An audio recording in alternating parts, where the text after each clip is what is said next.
Hey guys, and welcome to Little Black Book. You already know what time it is. Are you mad? Are you mad? Are you mad? Are you mad? Are you mad? Are you mad? Are you mad? Are you lean? Listen, we're gonna be talking to you guys about Married at First Sight, baby. We're gonna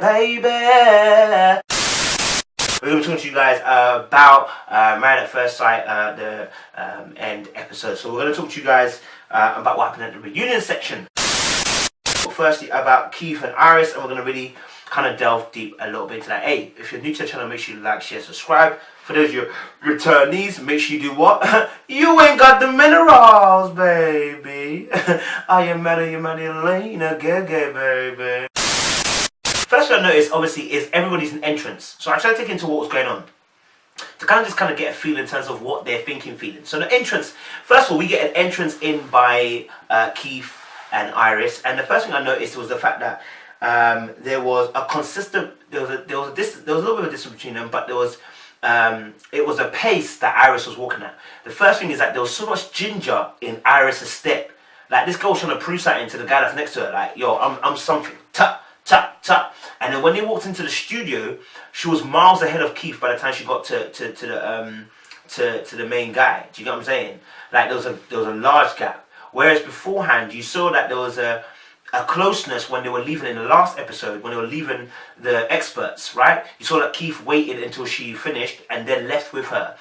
But in this case, there was a lot of speed from Iris when she was coming in. Even when they left, Iris popped off ahead of Keith and was gone. She didn't wait around. Obviously, things had changed by that point, but she just popped off real quick, right? So I noticed that straight away.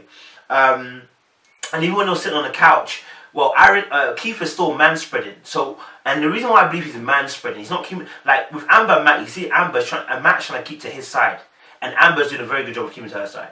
But with Keith and Iris, you see that Keith is man-spreading a lot and taking up a lot of space and actually almost intruding into the space that Iris has.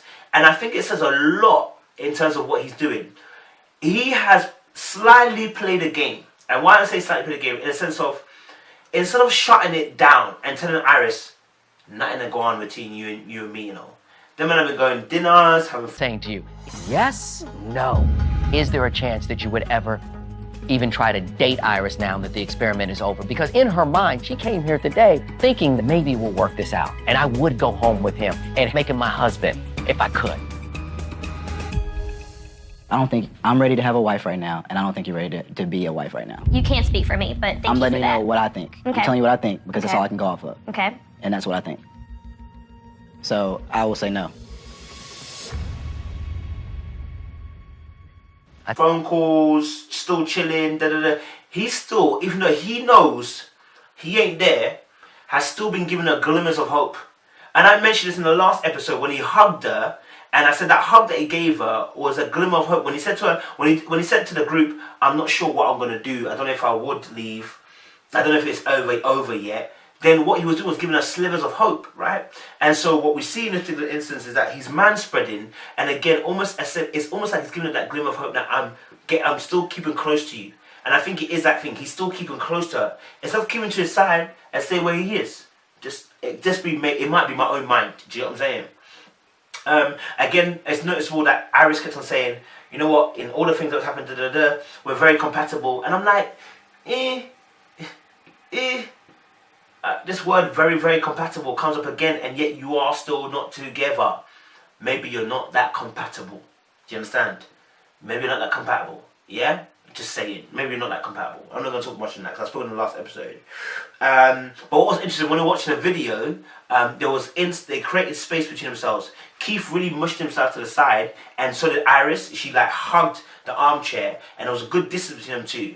And they created that chasm between them two to show again, as I was watching the video, that, you know what, we don't have that closeness anymore. But which is really interesting because when they were on the couch at the end, you see how close they were. They were pretty much in relationship stances, which is really interesting because on the sofa they're not. And again, it's funny because it comes out after a truth. The last episode, Keith can't hug her very well, but then hugs her really nicely after he's told her, you know, after he's made a decision about the fact that, you know what, he's going to divorce. And at the end he hugs her really nicely. In this episode, after he confesses that, there's not going to be any hope for me and Iris, I know I ain't doing it, I'm not going there, then you can see that there's a closeness that comes from that. And I'm not saying that's Iris, I'm not saying it's Keith either, I don't know who it is, I'm not sure who's initiating, but evidently both people are comfortable because none of them moved. And also as well, what I would say, so maybe Iris is right, there is some compatibility. There is definitely affection there, and there is definitely a similarity there, and I'll tell you why. When they showed the video of Elizabeth moving mad. So, to clear the air, yeah, I was upset, and I was tired of arguing, and eventually you just crack. The reaction of Keith and Iris was exactly the same. They both was like, head down. And why? Because there are people that don't, like, it's funny because Iris is more combative than Keith. Like, she's ready to war more than Keith, right? Keith doesn't want beef. He just doesn't want to have trouble like that. But the instant reaction was to head that down and like, whoa, like, yo, what do we do? Like, duh, duh, duh, duh. Like, it was a similar reaction. And again, it's like they're in tandem. So, you know, they've obviously built up a great intimacy outside of sex. And maybe that's why Iris is so hurt and pissed off. And you can see that when she starts crying earlier on when they're asking the question. And you see the tears in her eye, right? Especially after the video they're watching. And it's like because they were doing so well, it seems. How did it go all wrong? And like I said, Keith had made his mind up from early. This virginity thing, it was not going to happen. And it's interesting because Keith obviously tries to make it out like the virginity wasn't a big deal. It's a hell of a big deal because it comes with its own set of challenges and problems, right? And a lot of times you're allowing that person to kind of decide or create who what your intimacy is going to be like if you don't have any experience doing it. Yeah, I mean... And even the guys understood that. In fact, even the invigilator guy understood that because even when when Iris was going in, and at one point she was going in, just doing man in, the invigilator actually said, you know what, like Keith was handling this very, very well.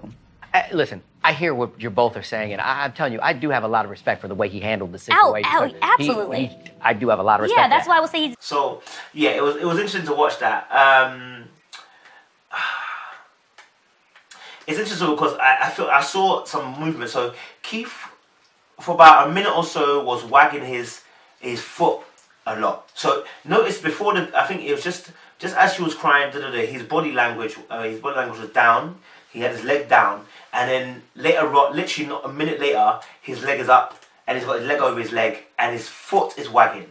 So like, although he's remaining composed all over the shop, and it looks like he's really composed, he needed an outlet. So the foot coming onto the other foot, the leg coming onto the other leg, and the foot wagging is the outlet of nervousness. It's the outlet of, I don't feel comfortable in this conversation as of yet because I may potentially have to say something, or there is a truth that's coming out which I'm not too comfortable with. And so his foot is wagging, you know what I'm saying? And I was like, looking at it and I was like, why is his foot wagging like that? And I realized because he's trying to show a composure in his whole body by not doing anything, by not reacting, but the reaction is happening in the foot. You can't hide who you are. You can't hide how you feel. Your emotions are going to come out some way, somehow. They all betray you. It's as simple as that. Unless you're a James Bond spy, it's going to betray you. And I think it's also as well, the adrenaline was running through him. Because, it's a... Listen, I hear what you both are saying, and I'm telling you, I do have a lot of respect for the way he handled the situation. Absolutely. I do have a lot of respect. Yeah, that's why I will say Do you know what I mean? And like I said, I don't feel like Keith is a confrontational type. He's not combative. But you see the way that Iris came at him with the facts. With sex. So can I ask you, you had said that just being with someone and just laying with them, just being near them is intimacy, It's right? a form of it, for sure. Did we do that? We did. Okay. Being with someone, just not even talking, just being with them, consoling them in some way, did I do that? Yes. You also had said maybe some kind of physical intimacy. It doesn't have to be sex, but it can be something physical in some way. Did we do that? What do you mean? Well, I'm just going off of what you said because I just want to make sure that if those are the things that you're saying that intimacy is, and I did. And that's another point. Keith messed up because instead of him being fully honest and telling Iris the absolute truth as to why he couldn't stay in a relationship with her, he didn't. And that gave Iris the room and the ammunition to fire at him because he wasn't honest. Because she was asking, okay, you're talking about intimacy, but we did this, we did this, we did this, we did this, we did this. We did all those things. So what are you talking about intimacy for? The only thing we weren't intimate on was the sex. And at that point, she's absolutely right. Because what did she lack? So the truth of the matter is, it is the sex that's caused the problem, bro. But it's more than the sex, it's the virginity. It's the fact that her mindset, and I think he tried to explain that, but didn't really get it out properly. It's the mindset, it's the frigidity, it's the innocence that you have to take away when you have sex with that person. It's Saying that for anybody is, you know, to kind of like help them figure out and establish their like intimate foundation or their foundation of intimacy. I don't have any desire to do that. It's a big step. It's a big step. And obviously it became very apparent and clear as well that it's Iris who wanted to have sex. She wanted to partake in sexual behavior with That experience with your husband. Yeah, yeah, absolutely. Whether that was during the 8 weeks, after the 8 weeks, at some point, that's why I came on Married at First Sight. You know what I mean? Like, I knew that I wanted to eventually have sex with whoever this person was if they, you know, we really clicked. Keith. And actually, you know what? Be taught and learn from Keith as well in the sexual department. But for him, it was a case of, I can't be somebody who's immature in that sector because you've not had sex, you're immature in that place, you know, the way you react to certain things about sex, it's not for me. Like, and I understand that too. It's painful, but I understand that too. Do you know what I'm saying? And what you deciding to save yourself is one thing, but sex is an area that you're not experienced in, and it's a place you don't really know yourself yet. And personally, I feel like you should. Which showed me that it was tough to talk about. But two, and he never really, and I think he's never really thought about it and laid it all out. And I think that's a big thing for him. It's like, I've never actually laid it all out. What does that actually, like, what am I actually saying? What does that actually mean? What does that, you know what I'm saying? I don't think he's ever laid it all out, and I think that's a big thing for him. So I think for him, in that case, I think he was struggling to get everything he needs to get out. Not only that, was condoms really a red flag? No. But it was part of the process of his thinking of her being naive and her being too innocent for his liking. You see, because when you're no longer a virgin, your innocence is robbed. And so now you're no longer that innocent person. Just like Adam and Eve in the garden, when Adam and Eve ate the fruit from the tree, their innocence was robbed. They now knew from good and evil. Same with sex. When you have sex, you now know sex and what it really is. You now know what it means to really burn and really be horny and really want the tun-tun. You understand? You know what it means now. Saying to you, yes, no. Is there a chance that you would ever even try to date Iris now that the experiment is over? Because in her mind, she came here today thinking that maybe we'll work this out and I would go home with him and make him my husband if I could. I don't think I'm ready to have a wife right now, and I don't think you're ready to be a wife right now. You can't speak for me, but thank I'm you letting for you that. know what I think. Okay. I'm telling you what I think because that's Okay. all I can go off of. Okay. And that's what I think. So I will say no.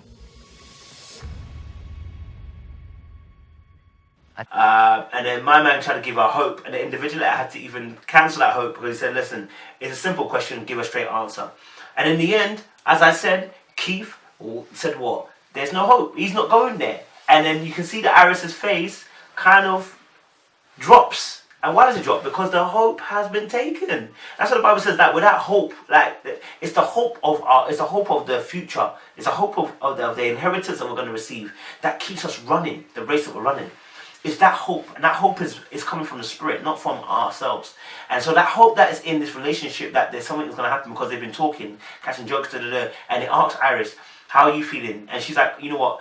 She hopes that obviously as they're talking, moving, there will be a future, right? And she obviously said, yeah, there would have to be counseling and stuff like that. But her hope would be that there will be a future, right? And so that's the most important thing. So you tell me you haven't had sex? What? I mean, What kind of question is that? You've gone this long without having it, so if you have, it's fine. It's not that big of a deal. What are we talking about? Are we talking about sex? Or are we talking about what are we talking Go about? ahead, right now? Kevin. Next question. well, you were a gentleman about it and you waited and you weren't having sex I and want did to you make go sure out? that he's doing good, since you did not get that during. Iris asked him a direct question, and this is when I knew that Keith was playing games. He pretended as if he didn't understand what the question was. Are you talking about sex? Yes, we're talking about sex, Keith. Did you have sex with somebody whilst you've been away? Simple question. I think Keith has. I think Keith has had sex. It was a simple question. Keith, have you had sex since we've been broken up and no longer and been divorced? Simple question, Keith. Yes or no? Right? And he's like, what was that? I didn't know. What would you want sex? What would you want sex for? And he's like, what kind of question is that? What kind of question is that? I'm asking you a question, answer it.